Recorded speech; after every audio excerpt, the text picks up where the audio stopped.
তো হ্যালো বন্ধুরা, welcome back. তো চলে এসেছি আরও একটা নতুন ভিডিওতে। আর আজকে কিন্তু এই ভিডিও তোমার সঙ্গে ডিসকাস করবো যে মোহনবাগান ভার্সেস ওড়িশা এফসি যে আজকে ম্যাচ আছে, মানে সেমিফাইনাল ওয়ান লেগ ওয়ান, যেটা হচ্ছে আমাদের মোহনবাগান অ্যাওয়ে ম্যাচ আর ওড়িশা এফসি হোম ম্যাচ। তো সেই ম্যাচের মোহনবাগানের প্লেইং 11 কি হতে পারে, তো কে কোন পজিশনে খেলতে পারে, অ্যান্টোনিও লোপেস হাবাস কোন ফরমেশন সাজাতে পারে এই ওড়িশা এফসির বিরুদ্ধে, তো সেটাই তোমাদের সঙ্গে ডিসকাস করবো।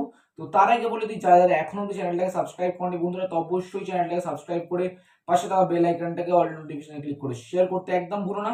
আর আমরা কিন্তু খুবই ক্লোজ আছি 500 সাবস্ক্রাইবার, তো অবশ্যই বন্ধুরা 500 সাবস্ক্রাইবার কমপ্লিট করে দিও।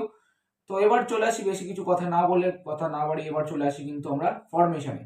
তো মোহনবাগান দল বা অ্যান্টোনিও লোপেস হাবাস কিন্তু এই এই যে আমাদের ওড়িশা এফসির ম্যাচ আছে, তো এই ওড়িশা এফসির ম্যাচের বিরুদ্ধে হয়তো যে ফরমেশনটা হয়তো এটাও হতে পারে যে 4-2-3-1 ফরমেশনে হয়তো খেলাতে পারে আজকের ম্যাচটা, কেন কিনা মাঝমাঠ থেকে শুরু করে ডিফেন্সিং লাইন দুটোই কিন্তু মানে শক্তিশালী রাখতে চাইবে মোহনবাগান দল।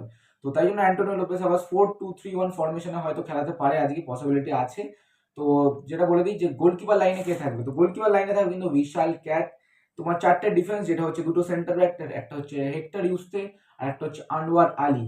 লেফট ব্যাক থেকে অপারেট করবে হচ্ছে শুভাশিস বোস, রাইট ব্যাকে অপারেট করবে হয়তো আশিস রায়। আর দুটো ডিফেন্সিভ মিডফিল্ড যেটা বলো, সেন্টার মিডফিল্ড যেটা হচ্ছে আমাদের জনি কাউকো আর এবং হচ্ছে অভিষেক সূর্যবংশী। আর একটা অ্যাটাকিং মিডফিল্ডার যেটা হচ্ছে আমাদের দিমিত্রি পেত্রাতস। আর এদিকে উইং থেকে অপারেট করছে, মানে রাইট উইং থেকে মনবীর সিং, লেফট উইং থেকে লিস্টন কোলাসো, আর একটা হচ্ছে সেন্টার ফরওয়ার্ড যেটা হচ্ছে সাদিকু, আরমান্দ সাদিকু। তো এর পরবর্তীকালেও কিন্তু অনেক রকমের চেঞ্জ আসতে পারে, যেটা হচ্ছে আমাদের জেসন কামিংস, সাহাল আব্দুল সামাদ, যেরকমটা খবর আছে সাহাল কিন্তু 100% ফিট।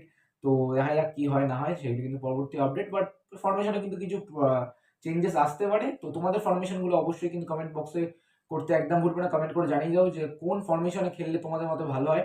তো আমি তো আমার ফরমেশন বলে দিলাম, তো তোমাদের মতো অবশ্যই কিন্তু কমেন্ট করে জানিয়ে দিও। তো এটাই কিন্তু পসিবিলিটি আছে মোহনবাগান দলের, যে এরকম ফরমেশনে কিন্তু নামতে পারে মোহনবাগান দল আজ উড়িষ্যা এফসির বিরুদ্ধে। আর ম্যাচ প্রেডিকশন করতে অবশ্যই কিন্তু ভুলো না। আজকে ম্যাচের প্রেডিকশন যদি আমার বলো তাহলে হয়তো 2-1 হতে পারে আজকে ম্যাচের প্রেডিকশন। তো তোমাদের প্রেডিকশনটা অবশ্যই কিন্তু কমেন্ট বক্সে ড্রপ করে দাও। তো এই ছিল আজকে একটা গুরুত্বপূর্ণ আপডেট বলতে পারো ফরমেশন রিলেটেড। আই হোপ তোমাদের ভিডিওটা ভালো লেগেছে বন্ধুরা। যদি যদি ভিডিওটা ভালো লেগে থাকে অবশ্যই লাইক করে শেয়ার করবে, আর আমার চ্যানেলে প্রথমবার এসে থাকলে অবশ্যই সাবস্ক্রাইব করে পাশে থাকা বেল আইকনটাকে অল নোটিফিকেশনে ক্লিক করে শেয়ার করে দেবে। তো চলো, টাটা।